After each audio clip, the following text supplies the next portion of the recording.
In this edition of Locked On Capitals, we talk about Erik Gustafsson and where does he fit into this Capitals lineup? Let's talk about it next on this edition of Locked On Capitals. Your Locked On Capitals, your daily podcast on the Washington Capitals, part of the Locked On Podcast Network, your team every day.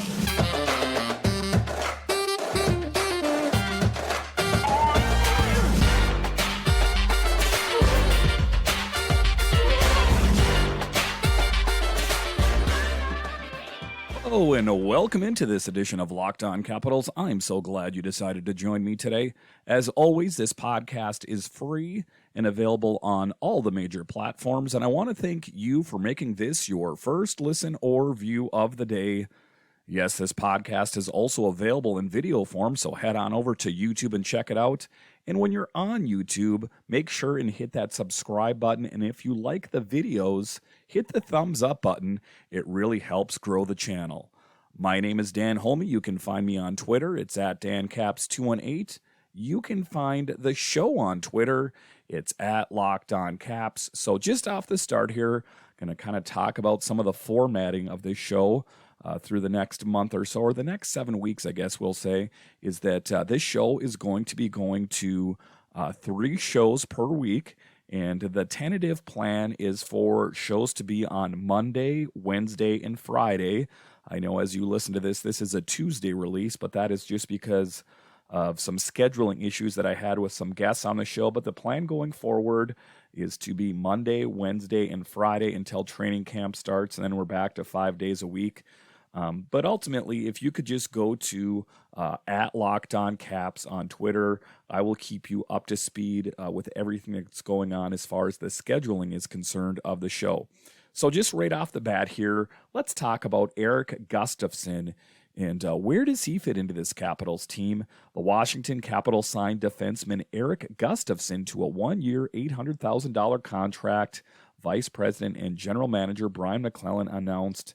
And just a depth move, I guess I got to say, as I look at some of the charts out there and they kind of talk about where does he fit into this team, I see that in a lot of cases they have these people that are projecting for him to be on the third pairing with Trevor Van Riemsdyk. If that actually happens, I guess remains to be seen because, let's be honest, there is going to be a battle this year for the positions. And Brian McClellan has said that. He has said that just because, I signed Connor Brown, and he is a right winger, that, just because you think that he slots in where Tom Wilson would play doesn't necessarily be the case.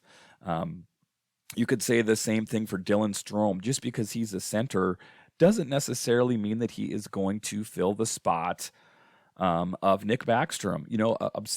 It could be that is where they're going to end up playing. But, what Brian McClellan wanted to make clear is that none of these positions are just going to be handed out. You're going to have to fight for your job. And Erik Gustafsson will be no exception to that rule.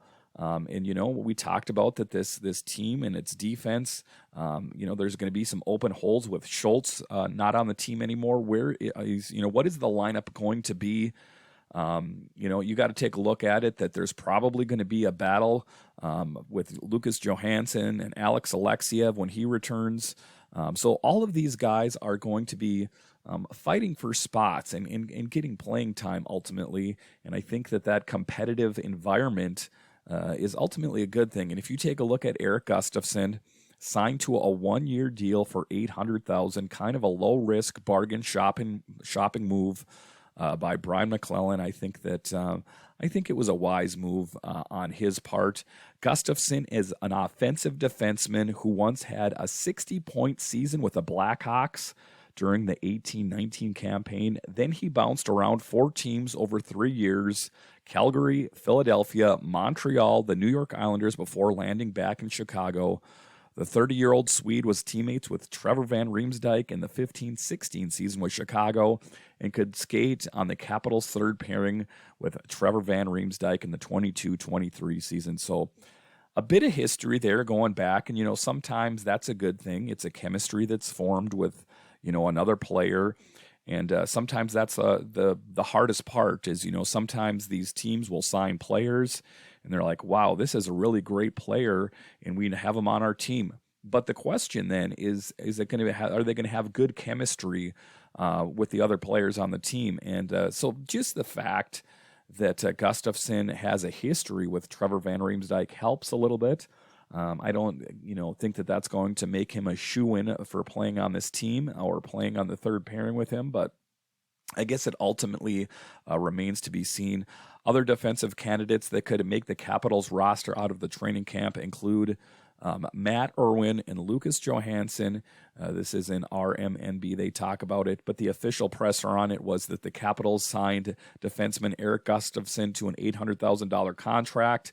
Gustafsson, 30, recorded 18 points, 3 goals, 15 assists in 59 games with the Blackhawks in the 21-22 season. The 6-foot, 197-pound defenseman ranked third among Chicago defensemen in points, second in power play points, and fourth in shots. Gustavsson also represented Sweden at the 2022 World Championship, where he recorded 7 assists in 8 games. During the 2021 season, Gustavsson recorded 12 points, 1 goal, 11 assists, and 16:43 time on ice per game in 29 games with Philadelphia and Montreal. The Sweden native skated in 214 games with the Blackhawks from the 15-16 to 19-20 season, producing a career-high 60 points, 17 goals, 43 assists in 79 games in the 18-19 season. Gustavsson was signed as a free agent by Chicago April 30th, 2015, has recorded 149 points, 32 goals, 117 assists, and 309 career NHL games with Chicago, Calgary, Philadelphia, and Montreal. In 31 career playoff games, Gustavsson has registered 8 points and a +3 rating. So, if you take a look at it, I think that that is going to be another player that the Capitals have that is going to have to work his way into the lineup. And if you take a look at other candidates out there, you can take a look at, recently the Capitals signed Gabriel Carlsson, and he's another depth player. So I think that it's going to be interesting as we head into camp and to see the outcome from camp, to see ultimately where do these players fit in. Like I say, there's some guys in Hershey that are going to be, nipping at their heels as well. If you take a look at Lucas Johansen, like I've talked about, he is a guy that's been looking for his spot on this Capitals team for many years, and I think that it's his year to break out.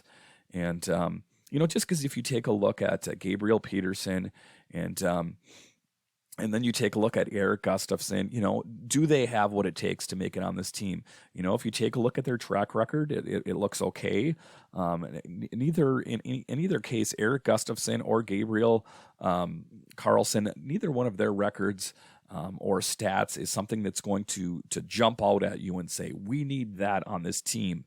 But I think that, what Mac was trying to do is he was trying to solidify that defense, because we know that COVID is still a thing. And even though it seems to be waning a bit at the moment, there is always the possibility that there could be a COVID flare-up in the fall or the winter. And then, things could, COVID protocols and injuries and player performance. You can really never not have enough depth in any position. But in this instance, the defensive position. So I think that it's good on Mac's part to kind of stockpile, if you will, a lot of these players throughout the team. All right, so after the break here, we are going to continue to talk about Erik Gustafsson and where does he fit in this team? And do you think he's going to have a spot on the big team, or is he going to be considered a depth player? We'll talk about that. But first, BetOnline.net is the fastest and easiest way to check on all your betting needs. Find your favorite sports and events at the #1 online source for odds, lines, and games.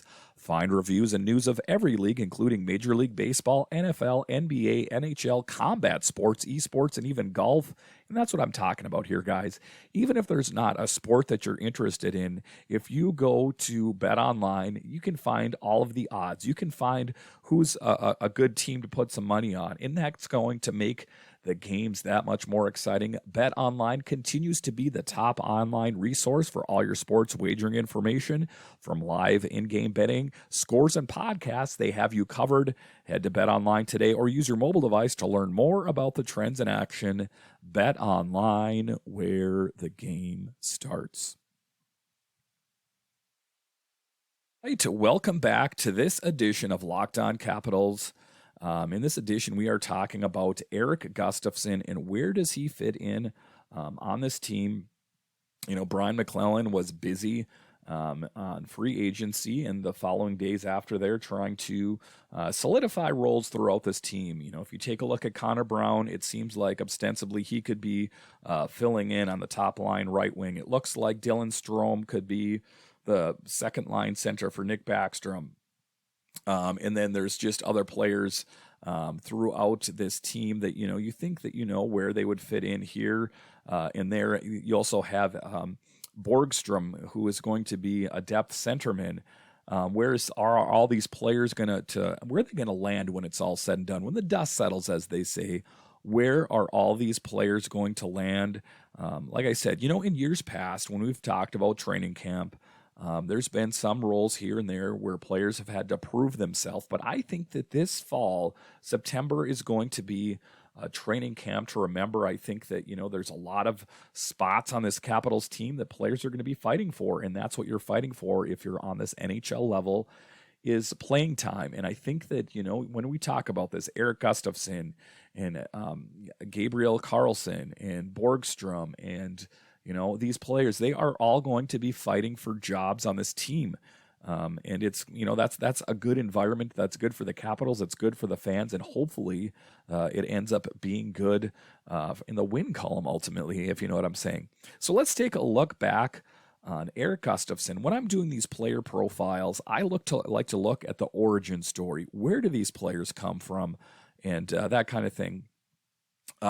So just taking a look at Gustafsson, his history is in the Swedish Hockey League, debuting in the 11-12 season opener against HV71 on September 15th, September 2011, but did not receive any game time. In his second game against Brynäs on 27 September 2011, he made his on-ice debut playing 6 minutes of game time. Gustafsson scored his goal on December 26, 2011. And then just taking a look here, scanning forward a little bit, on June 23rd, 2012, at the 2012 NHL entry draft, Gustafsson was selected in the 4th round, 93rd overall by the Edmonton Oilers. And, you know, a 4th round still can, you know, higher up in the draft. So, I mean, the potential was there for him. On April 4th, 2013, he was demoted to second-tier hockey. Allsviken. Gustafsson left the team to sign a contract with the SHL after 2 successful seasons establishing himself and with the NHL playing rights not retained by Edmonton. On April 30th, 2015, Gustafsson signed a 2-year contract with the Chicago Blackhawks. And I think that this is when the fortunes for Erik Gustafsson turned around, is that when he found his spot on the Blackhawks, he seemed to excel a little bit more. And it's interesting that the Capitals are picking up these players from the Chicago Blackhawks, which really seem like they're kind of looking for an identity. As you know, we also picked up Dylan Strome. As you know, they parted with DeBrincat. He went to Ottawa. Marc-Andre Fleury went to the Wild. I don't know what the plan is for the Chicago Blackhawks, to be honest with you. I think that there's a bit of disarray, and I think that the GM for the Blackhawks shouldn't get too comfortable in his office. In the 1920 season, Gustafsson entered the final season of his contract and was unable to keep his scoring pace from the previous season. After 6 goals and 26 points in 59 games with the Blackhawks out of a contention for a playoff berth, Gustafsson was dealt by Chicago at the NHL trade deadline to the Calgary Flames in exchange for a 2020 third-round pick, 24th, 2020. Unsigned from the Flames, Gustavsson left as a free agent at the conclusion of his contract and later agreed to a 1-year, $3 million contract with the Flyers on October 12, 2020. In the pandemic-delayed 2021 season, he appeared in 24 games with the Flyers, recording 1 goal and 10 points. Unable to cement a role with the Flyers blue line, he was dealt at the trade deadline to the Montreal Canadiens in exchange for a 7th-round pick in the 2022 draft, or 2022 season. On April 21st, September 2021, Gustavsson was signed to a professional tryout contract by the New York Islanders. On October 10th, Gustavsson was released from his PTO and signed a 1-year, $800,000 contract with the Chicago Blackhawks, marking his second stint with the team. And that's a bit curious to me, is that the Blackhawks parted with him, or he left the team the first time, but they must have saw something in him that they liked, because they signed him yet to another contract. But obviously he is playing with the Washington Capitals now, or he's under contract with the Capitals right now. So I guess it remains to be seen. There was obviously something that they didn't like in his play. At the conclusion of his contract, the Blackhawks, Gustavsson left as a free agent and was signed to a 1-year, $800,000 contract with the Washington Capitals on July 13th, 2022. And, what's my outlook? What is my hope for Erik Gustafsson? I was taking a look at the Athletic article there, and they already had him slotted in as playing with Trevor Van Riemsdyk. And, that's an ambitious goal for him. I'd like to think that, like I talked about, Gabriel Carlsson is going to challenge him. I also think Lucas Johansen is going to challenge him.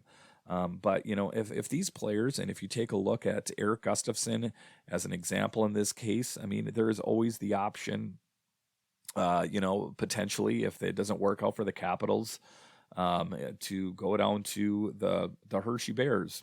Depending on the status of it. I don't have that in front of me, what's a 1-way or 2-way contract.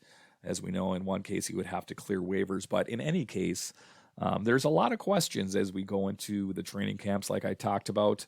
And I wouldn't necessarily pencil Erik Gustafsson in. Just taking a look at his stats there, none of the stats there really jump out at me and like, that's the guy that's going to fix our problems. What strikes me at looking at him is that, they're, like I talked about, the different players, you can also put Irwin in that conversation as well, is that some of these guys are going to be depth defensemen.